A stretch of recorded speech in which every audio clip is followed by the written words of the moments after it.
好，第11題 Stand and Leave 嘅題目咁啊，第一步佢就俾咗個 interquarter range 係21，即係我哋要揾 Q1、Q3。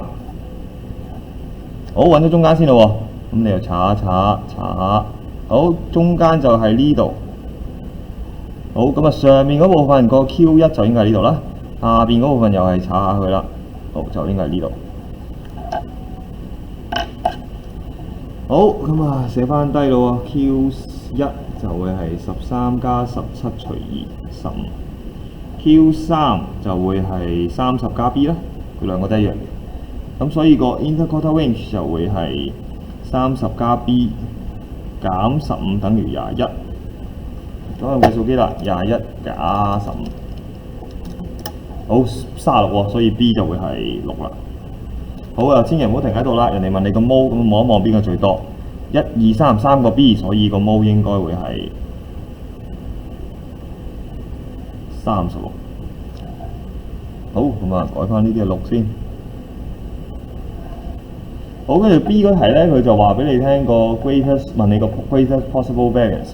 首先個 variance 係 SD 嘅意思，跟住 greatest 即係話有幾個情況喎。咁望下咯喎，呢度仲有個 A 係唔知嘅。A 可以係0、1或者2，咁啊即係好明顯啦。叫我哋試下0、1、2邊個有最大嘅 variance 啊？咁啊 B part， 咁啊第一個開始啦。當 A 係0嘅時候，咁啊又嚟啦 ，move forward 去第4個 move， 咁啊一個個入落5 m 加6 m 加10 m 加13 m 加17 m 加19 m 加入晒佢。咁呢個2A 咧最尾先入會好啲，因為我哋一間如果最尾入咧可以改咗佢嘅，咁啊方便啲改啦。咁啊所以入到呢個先22 m 加30 m 加36，一個、兩個、三個，48、50、54，千祈唔好入錯，14個爭嗰兩個未入。咁啊 A 係0 20，撳咗個 m 加先，20再撳多次 m 加 ，total 16個 ，shift 2次去。好，原來個 variance 就會係227.60935。第二個咯喎，當個 A 係1，點解話我最尾先入咧？呢度就 show 俾你睇啦，向前褪一褪，撳個上低，就會褪翻去最尾入嗰兩個啊。呢個係最尾入嗰個，再撳多兩下就會入到最尾入個第二個。咁我哋今次 A 係1啊嘛，咁啊將呢個轉做21，撳 EXE。咁你見到咧第15個咧就會轉咗21㗎啦。咁啊去埋第16個啦，16個呢度本身係20，又係21 EXE，咁佢就會轉咗做21㗎啦。咁啊然之後再嚟一次 Shift 2次，咁啊你就會見到咧，原來當 A 係1嘅時候咧，個 variance 就會係226.125。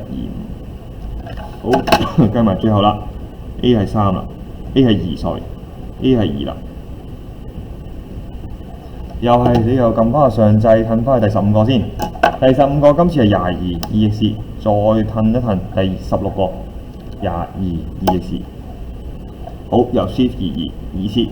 好，最後一個 variance 出嚟啦，咁啊224.8。好，所以最大嗰個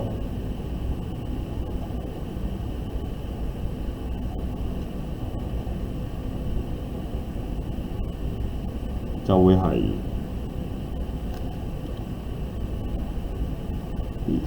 228，三個 significant figures，228。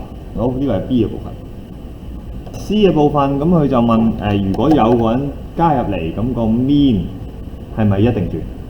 係咪一定轉？咁啊幾時會轉？幾時唔轉啊？個 mean 當嗰個人加入嚟係等於翻個 mean， 佢咪會唔轉咯？如果當嗰個人加入嚟唔等於個 mean 嘅，咁佢個 mean 就會轉啦。咁啊，即係問緊你，其實呢題就問緊你個 mean 係咪一個整數？如果個 mean 係整數，只要加入嚟嗰個人咧就係 exactly 係嗰個整數咧，個 mean 就唔一定會轉。但係如果個 mean 係一個小數，例如可能係24.5，咁加入嚟嗰個冇可能24.5噶嘛，係咪？因為佢係 number of choice 嘛。咁所以咧個 mean 就一定轉。咁即係我哋要計下咯喎，係咪整數咯喎？咁又嚟啦，呢度有3個情況，我哋3個都要諗一諗究竟個 mean 係咪整數？咁啊寫翻個 mean 嘅公式先。咁就5加6加又係啦，點點點，再加最尾一個54，除翻 total 啱啱有16個，其中一個係 A 兩個 A 嚟嘅，咁所以先撳咗其他先。好，呢度20A 咁咪20加20啦，同22啦，20同 A 啊，跟住呢度就30、36。好，撳完係422，再加2個 A 除翻16。要揀一下啦，咁咪211再加 A 除8。呢度出翻嚟係211加 A 除8。咁啊3種可能性咯，咁啊又嚟啦，當簡啲，當 A 等於0，咁 mean 就會係211除8，咁咪26.375，咁啊唔得啦。咁啊都係啦，當 A 係1，個 mean 咧就會係211加1除8，唔係26.5都唔得喎。最尾一個啦，當 A 係2嘅時候，個 mean 咧就係211加2除8，26.625都係唔得，3個都唔係整數。